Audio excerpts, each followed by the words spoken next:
Vital Kamerhe yibi biso ba congolais te. Moto yibi biso komo na Tshisekedi Tshilombo. Moto ko kanga eza Félix Tshisekedi. Lelo yo Vital Kamerhe ana le problème moko na ba congolais biso to yebi Vital te. To yebi Tshisekedi. Papa Tshisekedi ayebisa biso mbongo na biso ekomaki na maboko ya directeur de cabinet na ye ndenge nini. Ngai na voté Félix Tshisekedi. Eza mbongo ya mboka. Yazo ba la tête to soutenir ye kaka. Kina ba congolais Makamba Vital Kamerhe bokota na bino yango te etali bino te bozela na bino pe résultat yango te Kamerhe pe soka koti prison et ça la biso eloko te soki pa bimi et ça la biso eloko te. Beauté Balandakana Siga Aigle TV, c'est toujours moi, Général Pezo, la combattante de la presse congolaise. Tozakaka toujours pour nous informer, pour nous connaître, pour nous dire que vous avez belé, cher internaute, pour dans la biche, la chaîne la biche, vous êtes fidèles vraiment. Nous c'est pour la macasse, nous sous vous s'abonner, vous réabonner macasse vraiment, vous êtes toujours connecté la chaîne la bino, ou la cabine basango et tali politique culture dans la nuance, dans la République démocratique du Congo, les lonaza awana plateau na biso na invité na biso ndenge boyebi kaka tokosolo na ye makambo etali politique ya mboka na biso République démocratique du Congo wana na représenter bino en président Benz Wanakawa aza président ya éco-patriotique Asbel éco-patriotique attaque patriote puis après ça biso asala biso analyse oyo ezokoleka na mboka na biso République démocratique du Congo sans plus tarder topesi malobana invité na biso ye moko à se présenter malam. Bonjour. Bonjour madame journaliste. Je suis Benz Bwanakawa namoni au massacré comme on a muke. Benz Bwanakawa naza président ya école patriotique. École patriotique est un mouvement moko oyo touti ko mettre en place awa na Congo pour na kopesa batu malakisi na marambo etali ko kamba mboka ko linga mboka ko salela pe ko salisa mboka de to bengi yango école patriotique. Président Bezio en tant que patriotique ya mboka na biso ya SBL école patriotique. Analyse ni yango ko sala makambo zilika na mboka na biso premièrement tozo lobela makambo ya dossier à 100 jours affaire 100 jours oyo bino bonso boyebi était directeur à cabinet chef de l'état aza kuna na prison makala première audience ni ekozala 11 mai analyse ni yango ko sala. Bon madame pour bato ba comprendre analyse nanga ekozala mieux ba comprendre d'abord école patriotique ezali nini oyebi mboka bakambaka yango na batu o bazali éduqué. Éducation normalement eza na ba centre de référence oyo ba assuraka éducation ya bato pona kokomisa moto un citoyen. Ya liboso ezali famille. Nzoka tozo remarquer que na RDC famille est comme démissionnaire na mission na ya ko éduquer bato. C'est-à-dire pour na parent mwana oyo akendaka ndako ya nzambe mikolo nyonso mwana oyo akendaka classe pasalaka bapoint ya malamu mikolo na ane nyonso ye wana azali moto ya solo pona asunga société. Nzoka eza faux. Tout parent doit éduquer son enfant, doit lui parler du pays, doit lui parler de la nation, de l'histoire, doit lui faire aimer les valeurs sociétales, les valeurs patriotiques. Ce qui n'est pas le cas au Congo aujourd'hui. Tokota na bandako ba tomo na kata ba réunion de famille ezali susuti. Tokei na ba église. Oyebi que église il fallait ekomisa biso ba citoyen lelo. Pona yango nde ko sunga ngai na répondre bien à mituna na yo pourquoi école patriotique. OK, yango tolobi ndako nzambe biso makambo etali nanu école patriotique. Ndako nzambe pe sungi biso te to koma ba citoyen ya solo. Parce que mokili ya batu eza na mabele. Ndako nzambe batei biso mokili moko likolo. Totanga na géographie to mona mboka moko te likolo komo nango lola tata mwa munene afanda kuna lata nzamba la pemba zana mandefu asimba bâton abeta batu bigongona te so basali masumu totanga ngote. Mais on nous a fait rêver un ciel qui selon nous autres n'existe pas. Tellement totomboli bilongi to mozela lola to bosani mabele baninga ba otonga ba gratte-ciel biso to continuer ko polluer terre tozo continuer ko bebisa mokili nzamba pesa biso. Ndenge moko na ba école. Est-ce que dans l'école, il y a le fallait battre sabatuke un messier comme ça, Jean-Jacques Charles, ceux qui disent Gokao a découvert Mbouchir à fleuve na bango. Dans l'école, les autres comme ça, ça bazoba. Il y a un autre mituni. soki totaleli kaka libota totaleli kaka ndako ya nzambe totali mpe na école est-ce que ya solo na Congo tokozala na bacitoyen ya solo tolobi non refuge na biso yoka ozala na baparti politique mais tokoti na baparti politique tokuti mission sacro-saint ya koluka accéder na pouvoir et puis à conserver yango aussi longtemps que possible et pour y parvenir les partis politiques jouent le tout pour tout, tous les coups sont permis. Tozomona ba trahison, tozomona démagogie, tozomona nyonso na ba parti. Qui va enseigner le Congolais à devenir un citoyen? Raison pour laquelle biso to créer école patriotique. Na kati ya école wana toza ko lakisa batu lolenge nini esengeli kosunga mboka, lolenge nini esengeli kotambusa mboka et puis biso tozo sala ba recherche grâce à la thématique na biso 7 o tozanango to découvrir en cours ya émission ndeza ko aider biso que na chaque fait to événement o ezo prendre corps na mboka na biso to yeba ko sala une analyse objective. Alors otuninga mutuna mama na makambo etali 100 jours ya mboka na biso na mbongo oyo emonani te ya 100 jours tolobi nini eloko ya liboso mama ba gera mboka na défité ba gera mboka avec la participation collective ya population bozo sangisa makanisi ba dirigeant na biso bazo péché parce que tango ye na pouvoir olingi osala défi olakisa batu ke nga nazali tout puissant na koki 100 jours eza na kati ya constitution te na constitution mboka na biso nulle part balobela 100 jours 100 jours ezali makanisi ya mutu oyo azui pouvoir ye moko alobi dans les 100 jours qui viennent na sala quelque chose pour na marquer population kaboli mbongo nga na otokozwa te oyebi. Mais toza na mukanda moko te zo reconnaître que toi na mboka na biso dans les 100 premiers jours j'aurais conseillé au président de la République apé sa biso ta carte d'identité toza la reconnu peuple naïe peuple congolais mais lui il a préféré dans les 100 jours à sala o ya lingaka sala baso de mouton et consort yango na yebisio que pona ngai programme wana ya 100 jours nazaki fanatique nango te parce que na monaki tina nango na Congo te. Et en plus 100 jours eza nango na kati ya constitution te eza makanisi ya Félix Tshisekedi Tshilombo yemoko mais oyo ezopesa ngai pasi pona nini bakanga Vital Kamerhe mutu akokanga eza Félix Tshisekedi mutu akokanga eza Félix Tshisekedi parce que ngai congolais na kei na urne na votaki Vital Kamerhe te ngai na voté Félix Tshisekedi na voté ba députés nationaux na provinciaux ba provinciaux ba voté ba sénateurs ba députés nationaux oyo baza majoritaire na parlement bangonde ba bimisi premier ministre mbongo s'il te plaît makanisa ngai ya kokima mbongo ya mboka na ngai esengeli ezala gérer na gouvernement oyo ezali créé après ba élection oyo biso tosalaki et bandi boni mbongo ya mboka na ngai ekoma na cabinet ya président de la République. Ça c'est la violation pure et simple de la constitution, ça c'est la vice des procédures. Alors lelo yo Vital Kamerhe a un problème moko na ba congolais biso toyebi Vital te toyebi Tshisekedi papa Tshisekedi ayebisa biso mbongo na biso ekomaki na maboko ya directeur de cabinet na ye ndenge nini eza mbongo ya mboka.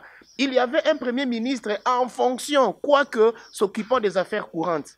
Il fallait premier ministre à encadrer programme il y a 100 jours bien entendu na ba ministère de tutelle selon ba misala o esenglaki esalama. Mais ancien premier ministre parce que au tuko soulevant ancien premier ministre Bruno Tchibalanzedja alobaki ete bango bazalaki kaka wa lokola ba téléspectateurs donc bazalaki na kama koloba te donc ndenge ozoyebisa biso ke il fallait qu'il passe à Kamerhe il fallait qu'il baka président de la République le ko ala vraiment na ça pour on imolela biso vraiment bien donc maman makambo comme série balanjaka na sika bino moko boomona a na plateau zo chauffer de ko chauffer. Oui tolobi bongo pona nini omoni 7e pilier na biso ya passion de la patrie. Il y a école patriotique ezali la normalisation de la société congolaise. Souffrez, au moni batoualo balelo non, les peuples d'abord. Ce sont des concepts purement conflictuels, des concepts à bas défi. Quand tu dis les peuples d'abord, tu veux dire quoi? Que ceux qui étaient là ne s'occupaient pas du peuple. Or, toute action politique est destinée au salut du peuple. Donc, quand on dit les peuples d'abord, c'est un concept creux. Et quand on dit état de droit, ça veut dire quoi? On dit qu'état de droit dans le Congo est zati. Moi, je veux te dire que Kende Naba sous-commissariat, il y a la police, tu vas voir des gens au Bakangami, basali plus de 48 heures naba sous-commissariat, il y a la police, sans que bas la transférer, naba instance au Sengele Yamba bango 48 heures après. État de droit exact parce que tout monique état de droit na Congo et si déjà bandi yangwana na kalato moto tikala ko mona te bananga na botama tina komi na âge nanga oyo première fois na ko mona ke nini directeur à cabinet en fonction du président de la République à Bakangi, ça veut dire que l'état de droit y a un comme les lois comme ça la arrestation spectaculaire pour vendre biso état de droit. Madame, qui te dit que l'état de droit c'est l'arrestation d'un directeur de cabinet? Et si moi je te dis que c'est un règlement des comptes? J'ai participé à la conférence Oyo, na matinée politique au UNC na IMCA, a annoncé ouvertement qu'en 2023, Vital Kamerhe a la candidat président de la République. Et puis, ils ont reconnu que ça la deal na bango na fachi, que Oya Rosa la premier mandat, Oya Rosa la deuxième mandat.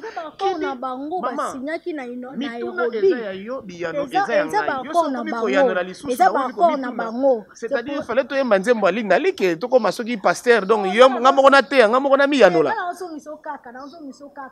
Yo za mopandi sango, na ebi que au na tendance te. Yo za église au milieu du village, sunga biso to exprimer biso des peuples, ngai na votaki. Biso ne te votaki Tshisekedi Tshilombo président, biso. Lelo yo Assemblée nationale na Sénat, donc le parlement, bazana droité. Bazongisa maloba na makanisi ya chef de l'État, constitution et pekisi bango. Mais constitution et pekisi peuple te ba critiquer action ya président de la République pour biso neto commissaire président de la République biso. Yango tant tozo mona makambo yo tambola malamu te esengeli toloba. Nga nazo yebisa yo boye.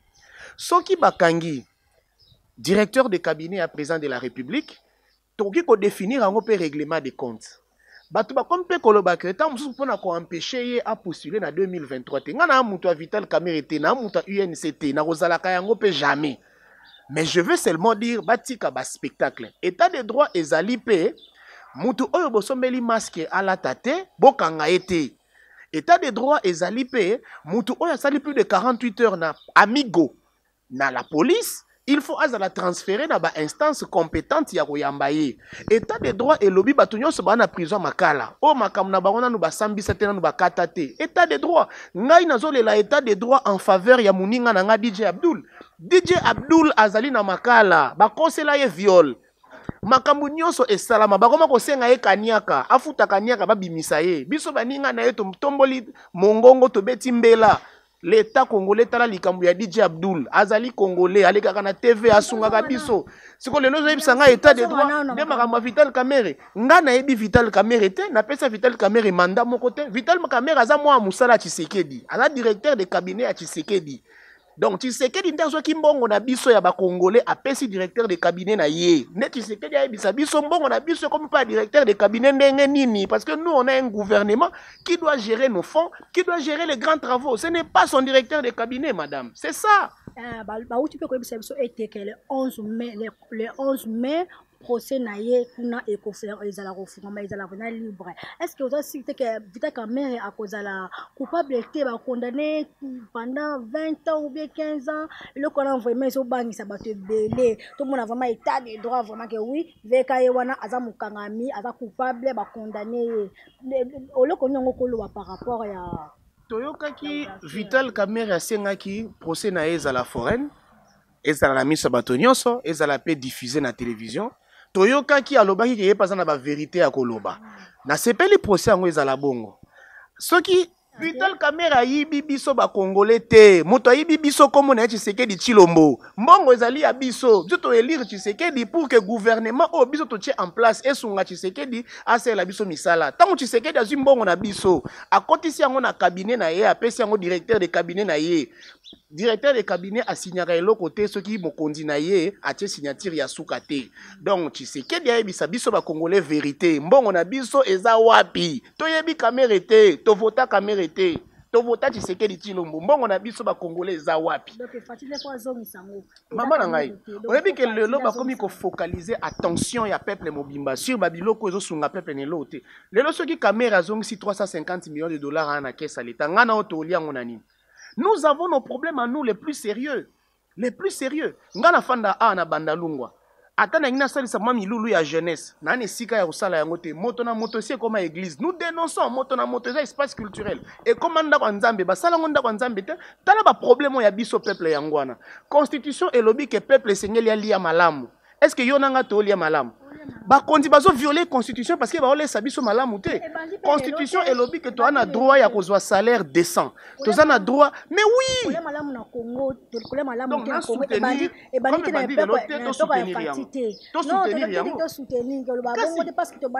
donc mokonzi oyo alesi ngai malamu te azo violer constitution na nga. Madame, problème ezali nini? Mboka oyo totika kopesaka bato ba chance. Au comprendre? Yo kana expliquer yo. Mutu nyonso a gérer France aleka na Champs-Élysées. Mutu nyonso a gérer États-Unis aleka na Maison Blanche.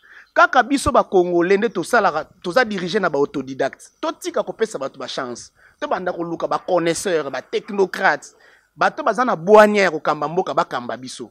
Omoni Kabila azwi bokondi po tata na ya kufi. Bayokeli ye mawa bapesi ye bokondi. Avant d'ici biso na mabele 18 ans. Lelo yo toyokende na âge aliwa to sali na lelo te toko kata ko bala te. Pona nini to pese chance. Tshisekedi aye.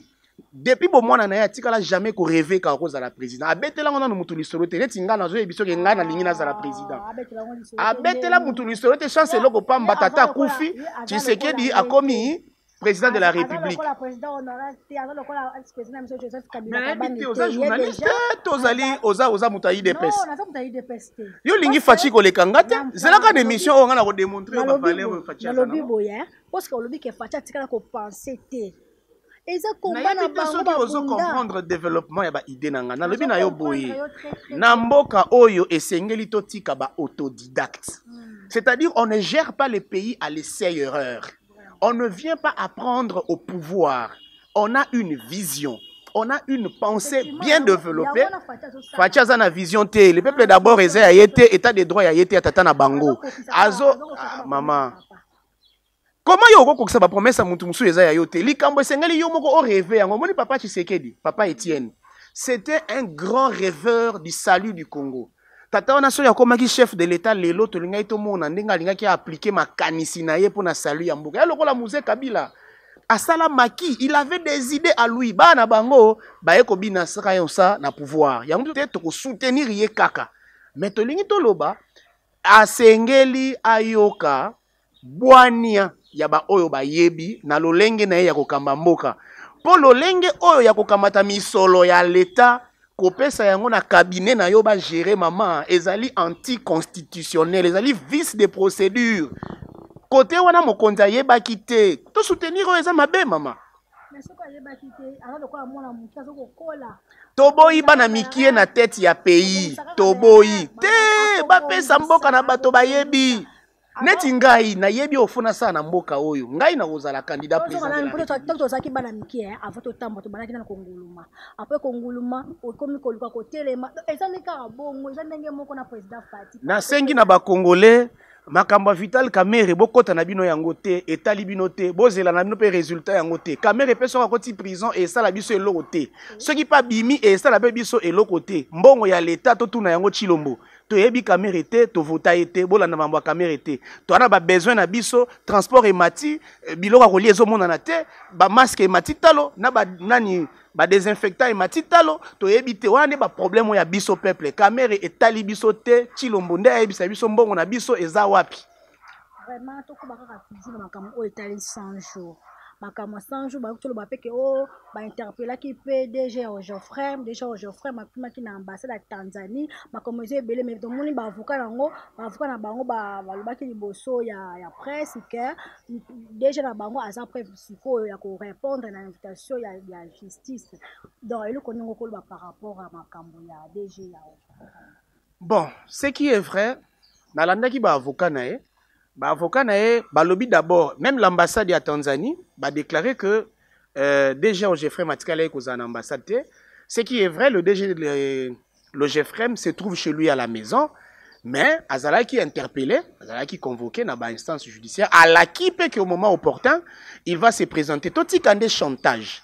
En fait, le réseau au Congo, tolingi spectacle mingi na monde politique. Ça dit bat balingaka eyule eyinda te totika via ba spectacle.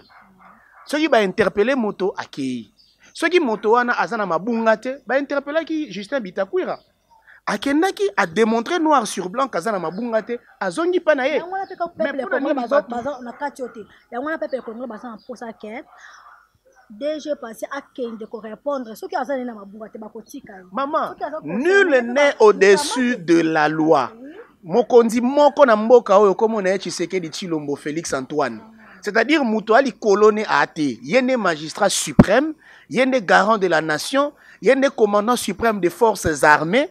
Donc yene azali likolo, omoni mokonzi mboka azan nzambe o azo vivre. Parce que eloko nyonso Tshilombo azangi na vie na ye ezaka souffle de vie. Nyonso etikali azanango. Azam muto soka lobi babuka komini ya bandalunga ba obuka ngo. Po yenda zan iloba suka ya mboka. Je ne vois pas en quoi patient ayi koleka justice ya mboka na makasi, ayi koleka président de la République na makasi. Donc comme il dit qu'au moment opportun il va se présenter, apaisons-nous. Soka zana mabunga azongi sambongo po yeto yebi quand même kazali mandataire ya l'État. Soka yibaki azongi sambongo ya l'État. Ok, na bamboka pour la criminalité, bacha ba caméra partout, bacha la police partout pour la surveillance. Quel est le système? Il y a sécurité, il y a bien à l'État.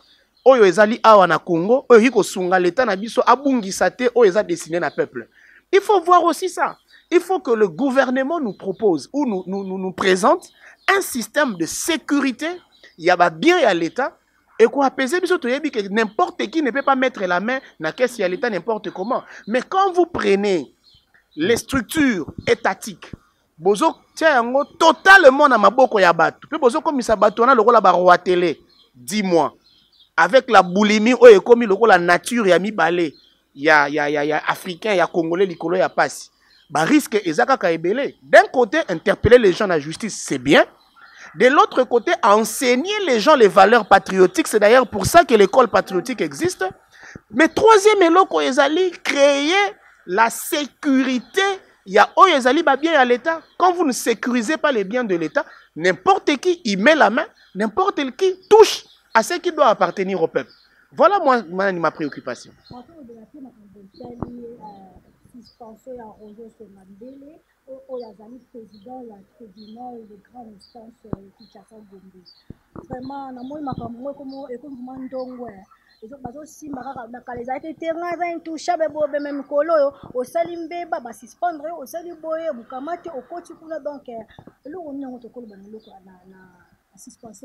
Bon, suspension à président et tribunal, hein? Il y a grande instance, il y a Kinshasa Gombe. Est-ce que ça mascarade? Est-ce que ça sincère? Non, non, non, non, non, non. Ngai nazo sala analyse o yanga. Oyebi, ce qui mutu à soumettre volonté na ye personnel, na kati ya circuit judiciaire, et que mutu moko alinga me mape éclairage. To moni que éclairage wana cause la dangereux pour na biso. To okipe ko recourir na ba spectacle loko la ya ba suspension wana. Ce qui est vrai, je n'ai pas très bien pénétré les dossiers, vu que mon état de santé aussi, j'étais sous cure et tout ça, avec la quinine, tu vois. Mais, ce qui est ali sincère, moi j'ai dit coup de chapeau aux autorités. Coup de chapeau. Parce que yo mutozali censé, oloba, otanga, pe olakisa mibeko. Tangu yo moko komi kobuka mibeko ango, c'est que ce pays n'a pas de chance. Omoni muto azali ko sambisa moninga. Et Sengela zara na probité morale moko non à plaindre, c'est-à-dire exemplaire. Mais tant que moni yo zali zuzi, yo zali mokati likambo, yo moko komi ko buka mobeko, c'est que mboka o ezana chance te. En tout cas, la suspension est bon, ceux qui sont sincères, ceux qui sont franches. Moi, je dis, je bénis cette démarche. Nous pouvons espérer que le Congo de demain sera différent de celui d'aujourd'hui. Mais ceux qui sont toujours avec de petits calculs politiciens, en tout cas, moi, j'ai maudit cette démarche. Parce que le spectacle, tout le monde est moins mingi. Voilà. Interpeller ancien Premier ministre Bruno Tshibala Nzenze était à Makambotel de doctrinalement il y